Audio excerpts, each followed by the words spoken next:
Mon âme languit après toi, mon Dieu, et te cherche avec des larmes. Psaume 41.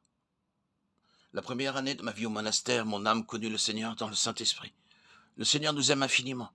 Il me le révéla dans le Saint-Esprit qu'il me donna. Par sa seule miséricorde, je suis vieux et me prépare à la mort, et j'écris la vérité. J'écris pour le bien des hommes. L'Esprit du Christ désire le salut de tous, désire que tous connaissent Dieu. Il a donné le paradis aux larrons. Luc 23, 43. Il le donnera à tout pécheur pénitent. Je suis mauvais devant le Seigneur, plus laid qu'un chien galeux à cause de mes péchés. Mais j'ai prié Dieu de me les pardonner. Voici que non seulement il m'a accordé le pardon, mais encore le Saint-Esprit, et dans le Saint-Esprit, j'ai reconnu Dieu lui-même. Le Seigneur est miséricordieux. Mon âme le sait. Mais il n'est pas possible de décrire cela avec des mots. Il est infiniment doux et humble, et si l'âme le voit, elle se transforme en lui, devient tout amour pour le prochain. Elle devient elle-même douce et humble. Mais si l'homme perd la grâce, il pleurera comme Adam quand celui-ci fut chassé du paradis. Genèse 3, 23. Tout le désert était rempli de son gémissement et ses larmes étaient amères de chagrin. Donne-nous, Seigneur, le repentir d'Adam et ta sainte humilité. Viens, Seigneur, consume mes péchés qui me cachent ton visage comme les nuages cachent le soleil. Mon âme ne désire rien de terrestre, mais seulement le ciel.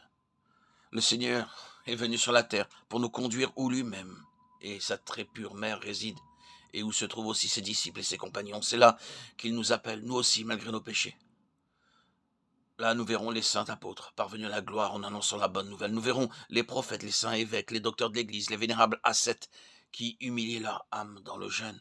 Là sont glorifiés les fous pour le Christ, parce qu'ils ont vaincu le monde et eux-mêmes. Ils priaient et portaient les peines du monde entier, car en eux était l'amour du Christ.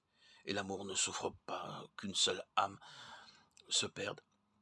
L'âme désire parvenir en cette patrie, mais rien d'impur ne peut approcher de ce lieu que l'on atteint seulement en portant avec patience les souffrances et les épreuves, après beaucoup de larmes.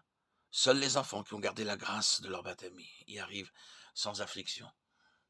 Quoi de plus grand l'âme pourrait-elle chercher sur la terre? Que pourrait-il y avoir de plus grand, de plus admirable? Soudain, l'âme connaît son Créateur et son amour. Elle contemple le Seigneur, voit combien il est doux et humble, et ne désire plus rien, sinon acquérir l'humilité du Christ. Matthieu 11, 29. Tant qu'elle pérégrine ici-bas, elle ne peut oublier cette humilité inconcevable.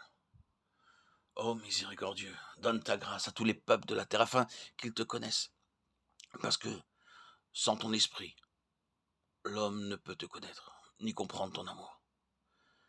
Répands en nous, Seigneur, ton Esprit Saint, puisque toi et tout ce qui est tien ne peut être connu que par cet esprit que tu as donné tout d'abord à Adam, et puis aux saints prophètes et aux chrétiens.